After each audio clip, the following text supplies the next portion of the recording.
Everyone would join us. I pledge allegiance to the flag of the United States of America and to the republic for which it stands, one nation, under God, indivisible, with liberty and justice for all. Thank you. Okay. Minutes, any minutes, Helen?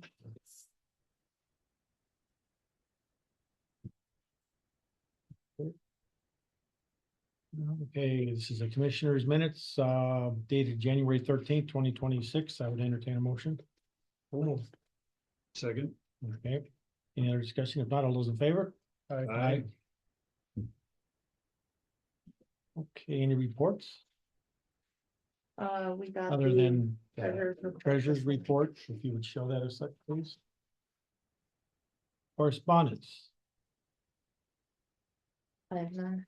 Commissioner, I didn't have any. Commissioner? Nope. And I don't either. Oh, we're moving right along. Okay, calendar review, please.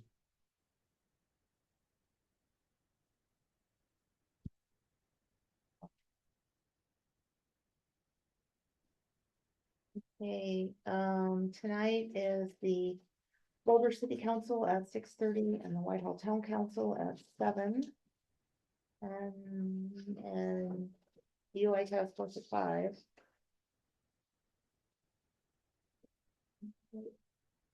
See anything for tomorrow? Thursday, survey review at 1:30.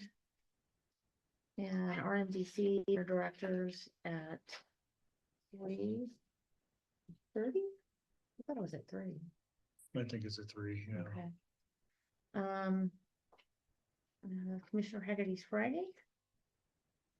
And Monday, 26th, Mini Rivers Full Health meeting in Great Falls or Museum. And the Parks Recreation Trails Commission meets at 6:30. Thank you. Commissioners, any additions or corrections? Fire council tonight at Montana City. We got changed from Clancy to Montana City.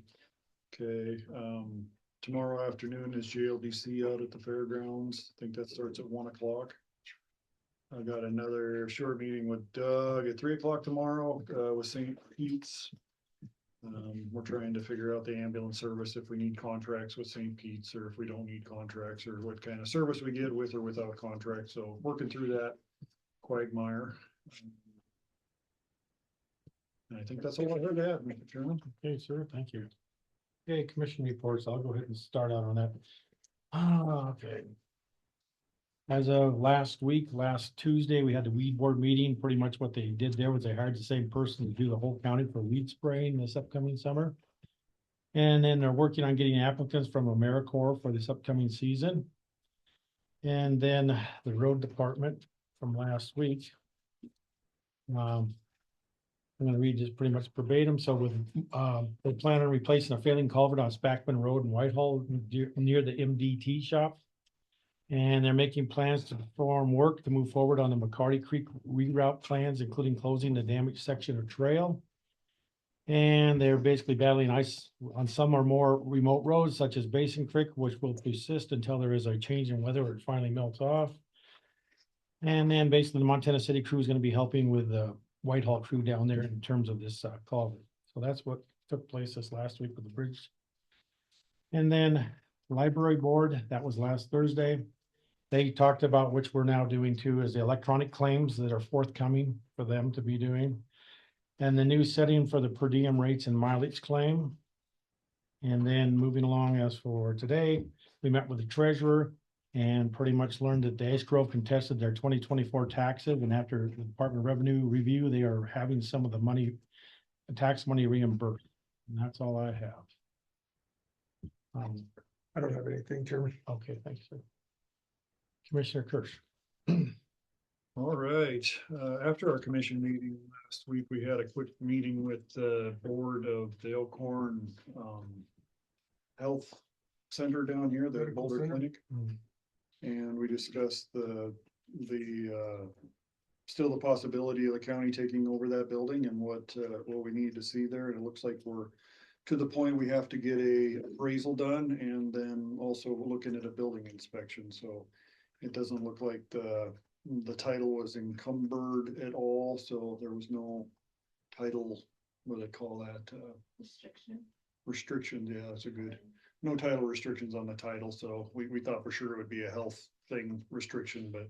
So we're working through that, we're gonna work on getting an appraisal, and, once we get a little farther down the road, we'll, have a public hearing to see what the public thinks of us actually purchasing that building for the county health department and the, I believe any kind of a, trying to think who's down there now, is it Intermountain. Intermountain there? They hopefully will stay, their contract's good till 2027, I think. And, I think they may have a 1-year extension after that, but hopefully they'll stay there and the health department will be able to stay there and we may be able to expand on the building and for it to serve our needs, so more ongoing with that. Let's see. We had a Tiffin board Thursday morning. Tiffin is Tax Increment Finance District, is that right? Financing Industrial District, okay. This is for the South Tiffin District. Everything's going good down there. I think, they figured out the well. She, figured out we do have an easement to the well. We thought our well was off our property, so we couldn't get, the water rights for the well because it's not on our property, but somewhere between now and then they figured out there was an easement over to the well. So now we went ahead and filed for, water rights for it, so we're, should have water for the district down there now.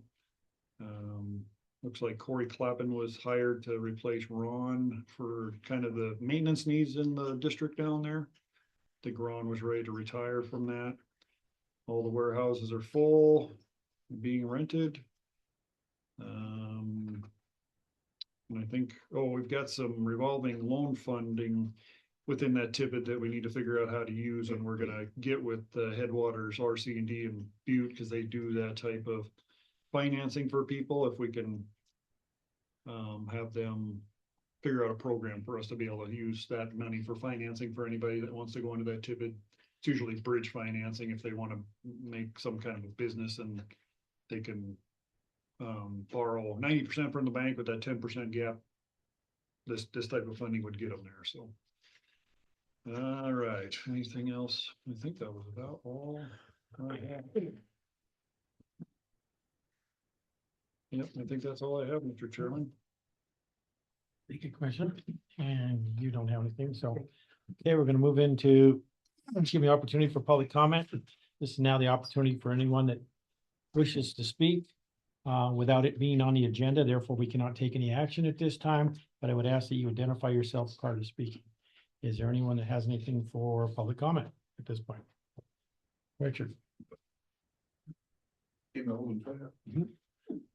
Richard Rhodes with Basin. Mine's more of a question. It has to deal with a little bit of the water board, and a little bit of county highway or county road. We have Hope Street. Perry Heaton and Bill Norris. When it comes out onto Silver Street. Helena Sand and Gravel, in their great wisdom, when they put in our meter pit, instead of putting it off the road, they put it right on the corner of the, where you come out. And, they're busting our lids, they're busting the meter pits, whoever's cutting the corner. Is there any possible way I can put some kind of like a cement barrier that just angles that a little bit so they can't cut that corner and hit our meter pits? Snowplow hitting it? No, it's not the snowplows, it's people that live back over Or there. they're driving? They, over when the they side come road? out, they don't come out and turn, they just cut that corner. Oh. And the meter pits are like right here, so when they turn, they hit the meter pits. Yeah, that's something we can discuss with Bear at the We road. talked to meeting, I her and guess. see. See what we could do to protect that. Yeah, I was just gonna see if there's some kind of barrier, doesn't have to be sticking out way out, just enough to keep them from hitting. Are they cutting the corner or is Yeah, is yeah. it the road? Did the meter pit get put in the road essentially? Basically, if you figure the road's right here, they put the meter pits right here. Okay. So is that nothing you wanna bring up with Helena Sand and have them move them out of the middle of the road? I'm done with dealing with it. Okay. Yeah, we'll have to look at that, Richard, and see I mean, if it's not impeding the road, we'll just have to check with Bear Okay, and see if that's a possibility. I don't know if they plow that or not. That would probably be the biggest thing in our concern. well, it'd be kind of rough when they plow because what, it comes out and then dips real bad. So I would figure it'd be a rough road, so. Yeah, we can bring that up at the road meeting for sure. Okay. I think, I'm trying to think when our next road meeting is. We've just got a couple weeks yet. We might try to reach out to them before that and just ask them that question. Okay. What was the roads? Hope Street and Silver Street. Hope and Silver, you got it? I'll give Okay, him a call. we'll figure that out and let you know. All right, thank you, sir. You bet. Thank you. Make him aware of it, and then we can discuss it during the road meeting. There You you can go. come up with some ideas and. That's good. Any other public comment at this point in time? Okay, if not, we're gonna move on. All right, subdivision amendment, lot 4, Bitterroot Meadows, Montana City. Lindsay.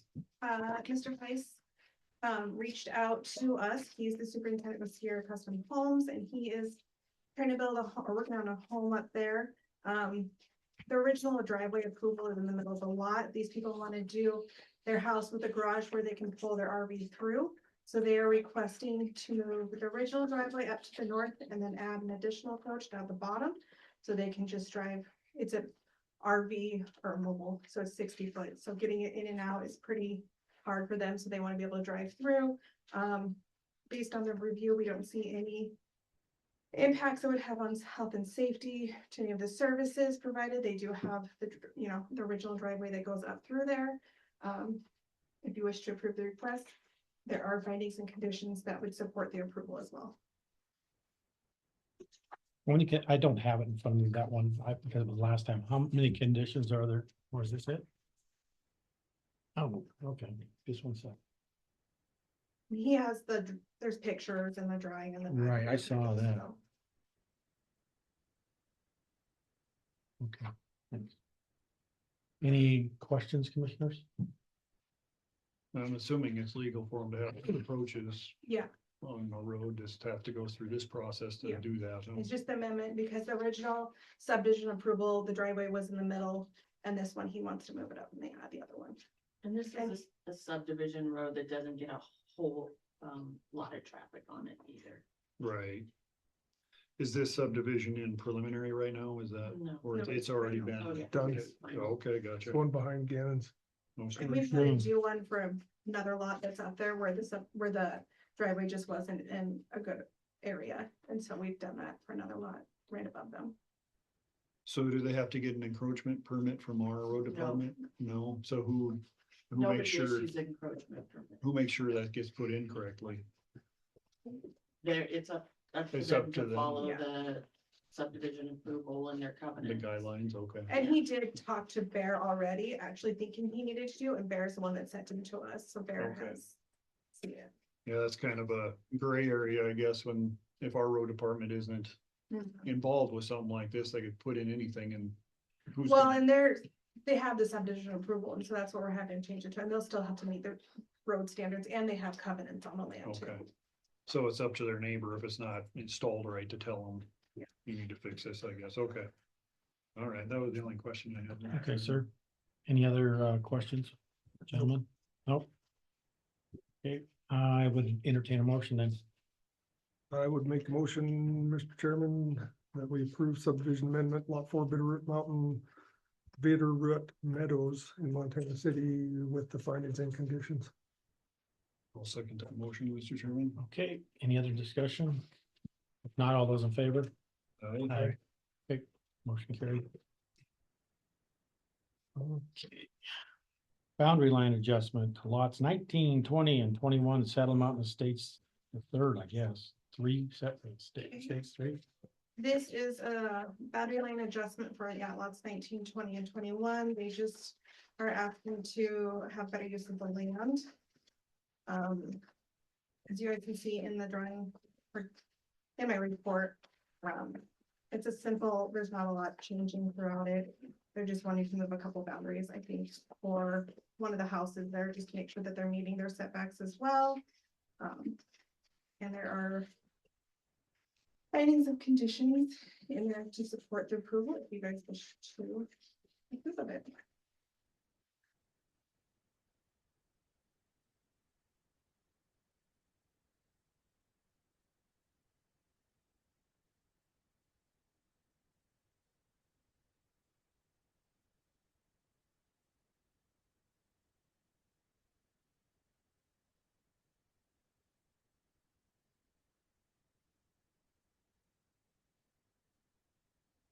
Did it change the acreage, Lindsay, or did it keep the acreage? It looks like the line is zigzag, so I'm Hey, assuming. It's very minimal. It's kind of following the driveway too. Because Okay, we had some issues with the driveways there too as well. Any questions, commissioners? it's pretty cut and dry, Mr. Chairman. Okay, I would any other, okay, I'd entertain a motion. I'll move to approve this one, boundary line adjustment for lots 19, 20, and 21 Saddle Mountain Estates with the findings and conditions within, Mr. Chairman. Okay, second, Second. second. Any other discussion? If not, all those in favor? Aye. Aye. Motion carried. Yeah. Family transfer lot 1-1. If you will help me out, what's the S and C stand for? S&C. That's all we have. Oh, okay. It's the Monday S subdivision. and We C, don't choose of the the company. subdivision. Okay. They do. number 3 Whitehall. Okay, you up on that one, Lizzie? Yes, I am. So Robert Donat would like to do a family transfer to his sons, lot 1-1B and lot 1-1C. The survey review committee has reviewed this as well and not seen any issues. We do have findings and conditions in there as well. If you wish to approve them, the findings and conditions do support the approval. Any questions, commissioners? I looked at it already. So, I think I'm good, Mr. Chairman. Good, entertain a motion. I would make a motion, we approve family transfer lot 1-1 S and C number 3 in Whitehall with the findings and conditions. Second, Second that. any other discussion? If not, all those in favor? Aye. Aye, motion carried. Thank you. Now we're moving right in. Here we go. Okay, it's that time for time specific. We're going to discuss and decide on approval of request to open Basin School. So be what, resolution 06-2026, which is a resolution approving the request to reopen Basin School. Is that you, Sarah? Yes, thank Okay. you. Thank you for that. So as you know, we've been in close communication throughout this process and last week, the Basin Board, we're in the process of reopening Basin School and there's a number of steps we have to go through. I think I sent this to you by email, but just in case. So the first thing to trigger the request to reopen was to get a petition from parents with at least 2 students that are in the district wanting to enroll. And we received that thanks to the community, got that going. And so with that said, that triggered my job to verify the A and B and present it to the school board, which I did. And then the school board passed their resolution to begin the process to reopen. And the next step is randomly, inexplicably, the commissioners have to approve as well with a resolution to approve that we continue this process to reopen Basin School. And with that, I just have to be careful because of what we've been through. There's no guarantee that this will happen. We go through this process, we accumulate all the documentation and follow all the steps and then submit it to OPI, and they have till June 30th to deny or reject. And there doesn't seem to be standards for that. But that's the process we're in right now. So with that said, I'd like to introduce our new clerk for Basin School, Michelle Hughes. And she typed up this resolution, so I don't know if I'm doing this right, but if I can present it to you and if you approve us moving forward with this process, we need the commissioners to sign it, and then I need to get the minutes from this meeting as verification that you guys passed a resolution to approve the reopening process. Sorry, we spelled your name wrong, Mr. Commissioner there, Dan. Tried to correct.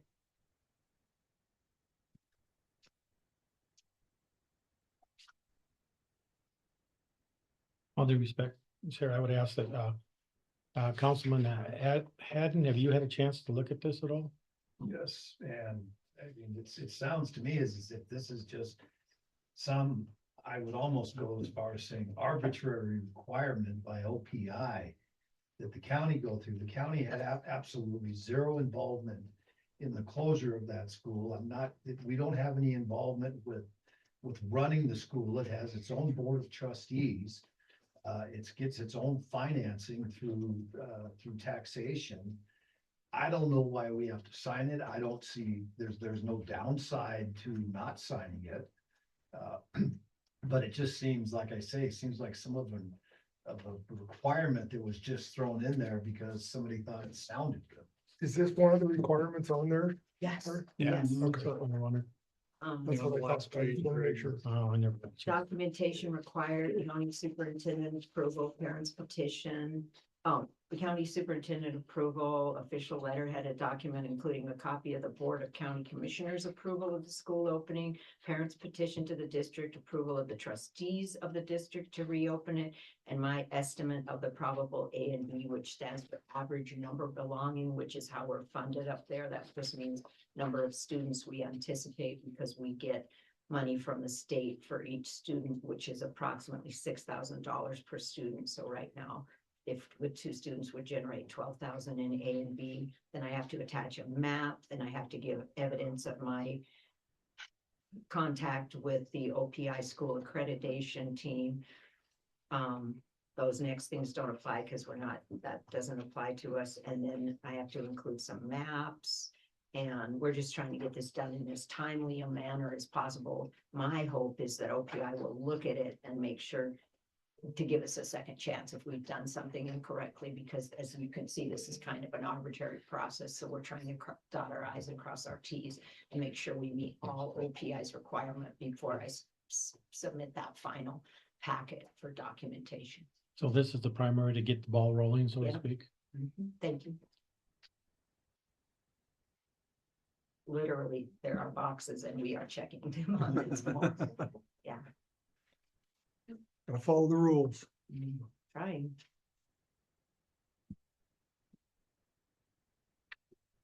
Questions, commissioners?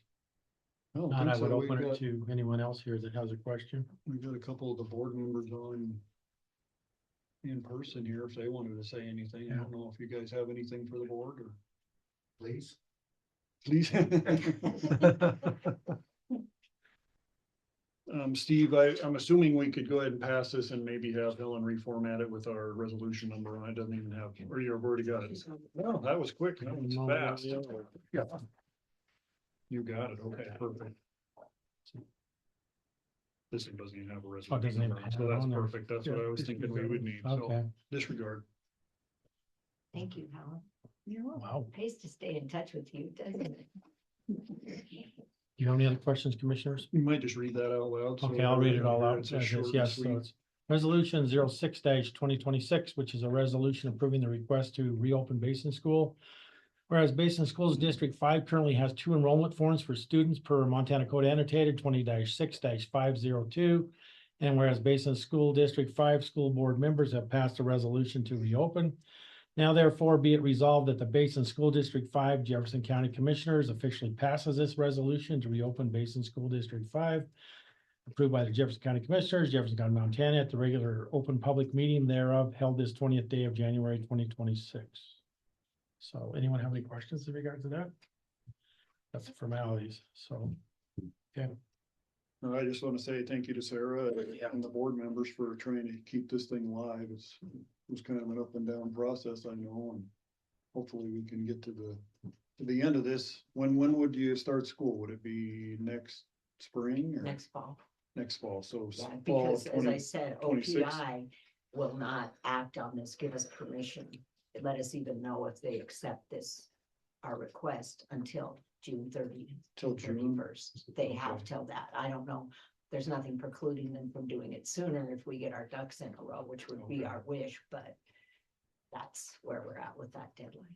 And as far as the levies and such, that gives you enough time to levy for the next school year, or I don't know how all that process works, and I'm assuming there's a way to do it regardless of how the process is. We just update the tax statements in October for the reopening, so that's why it's important to get this. But that's a good question because we That do is a have a very good lot of questions about our budget. And have been trying to get what would our A and B, typically A and B is figured on a 3-year rolling average. And interestingly enough, last year we were operating with 18. They were giving us money for 18 students, which was our 3-year high that we hadn't seen in 3 years. So our question was, do we get to consider that 3-year rolling average? Or since we've been non-operative for a year, is the slate blank and we start with just 2 kids? We have not been able to get an answer to that at all from OPI, but I've gotten different answers. Mhm. We've heard possibly that we do get to keep the 3-year average because they're trying to help people get back into opening, but then we're gonna hit that drop off from not being open this last year and then the kids going down, so it's gonna gradually drop, but that's not confirmed because it depends on who you talk to up there. But Michelle and I have tentatively crunched some numbers just on our own, and as I said, our A and B, it generates $6,000 per student, so if there's 2, that's 12, if they give us 4 or 6, you know, you can do the math on that. But we think we're gonna be close. We've typically operated on a budget at Basin School. In 24, it was 190,000, and last year, or the last year we were operating was 185, and we didn't have money to burn up there. So we're trying to get close to that figure, to be able to pay a teacher and keep the lights on up there. So we get some basic entitlement money. We have funds coming in from other places, not just this, plus we will have a reserve in our general fund that we carried over as a non-op fund. So with that, it'll be tight. And there was a few days we were like, oh gosh, if we need a para, we can't open. But then we remembered some other funds. So we're working diligently to try and just make sure that what we're doing is realistic, not asking to open a school that we can't operate when it comes right down to repay the teacher. So trying to do that the best we can. And I did notify OPI, I think January 2nd, that we were opening, and I just heard back from them today because part of this requires documentation. And that the response was interesting. It said, hey, we're getting back to you, but we haven't ever done this under the new accreditation. So it all makes me a little nervous. They said they'll get back to me. So I'm just asking for their help. I would like to work closely with them as we move through this. So, because as Mr. Haddon pointed out and other things, there's things in here that are quite vague and a little bit arbitrary, and I don't care. I want to do it. I want to do it right. So I just need their confirmation as we go through these steps, so we don't end up where we were last summer. Sarah, Thank you, guys. does anyone else have any off the board, from the board? Do you want anything you want to say at all? Besides, I understand the word please, but. My name's Scott Brock. I'm one of the trustees. We've been putting in a lot of effort to get this done. We've been working with the community, had some good response to it. The community realizes the importance of having a school there, that it's part of the identity of Basin. And we got to hang our hat. We don't have much there to hang our hat on. So the school is really an important part of it. I went to school in a schoolhouse real similar to that in Washington. And I got some good memories from that. And I realized everything isn't just based on memories. There's been some people that have graduated from that school and gone on to a lot of things. So it's not just that you don't get the education from a smaller school. You do get the education. You get stuff from a smaller school that you can't get from bigger schools. You get that one-on-one. And being a 1 through 6 school, I think it's very important. It's an important part of kids growing up to get that kind of education. When they're starting out, I think it's a good place to get that.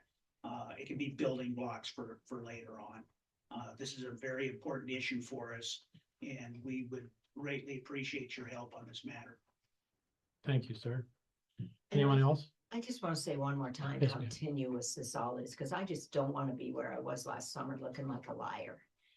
So in addition to this and the funding, you do get that this is based on one family who at this point has said they will commit to sending 2 kids there too. So there's a lot of moving parts here as we move through this, and I just don't want to misrepresent that because we do this, it's a sure thing. I'll be very, very clear.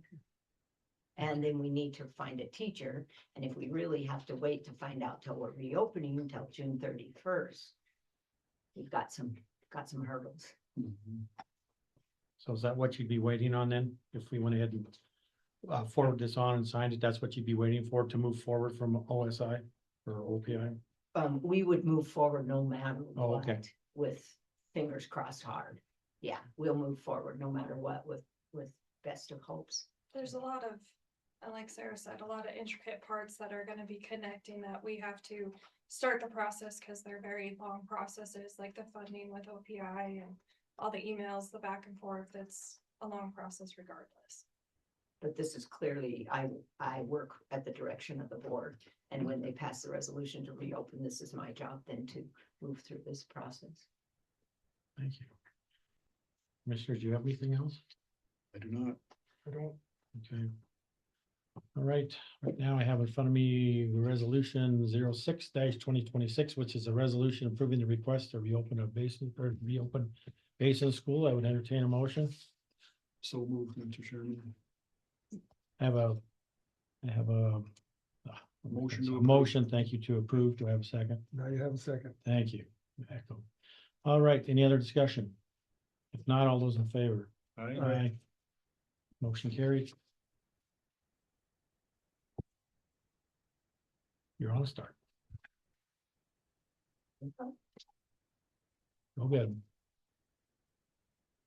Thank you guys for your support. Thank you very much. Appreciate it. for Appreciate your- it ongoing throughout this year too. Thanks for your effort. Appreciate it. Yeah, your diligence on this. And you put in a lot of effort. Yes, yes.